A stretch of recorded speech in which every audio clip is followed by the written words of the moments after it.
এরপরে কয় হাত চুলকালে টাকা আসে, বলে কি বলে না? আবার বলে তোর মাথার মধ্যে 2 গিট, তোর বিয়া হইব 2টা, বলে বলে। তারপরে বলে পরীক্ষার দিন সকালে ডিম খাওয়া যাবে না। তার মানে একবার 100-এ কমন পড়ছে ওনাদের। সবার হাসি দেখে মনে হচ্ছে 100-এ 100 কমন। সদর দক্ষিণে এটা ঘরে ঘরে আছে না? ভুয়া কথা। আমি যতবার ডিম খেয়ে গেছি ততবারই ফার্স্ট পরীক্ষায়।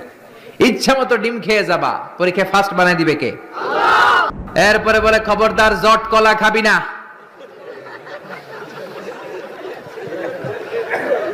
যমজ সন্তান হবে, বলে না? জট কলা ইচ্ছা মতো খাইবেন, যমজ সন্তান হলে তো আরো ভালো, 2বারের কাজ একবারে সারলো, ঠিক কিনা? 10 মাস 20 মাস একটা মায়ের 2বারে কষ্ট, 2বারে সিজার করে পেট কাটো, 50-50 হাজার করে 1 লাখ টাকা, টাকাও বাঁচলো, মায়ের কষ্টও বাঁচলো, ঠিক কিনা?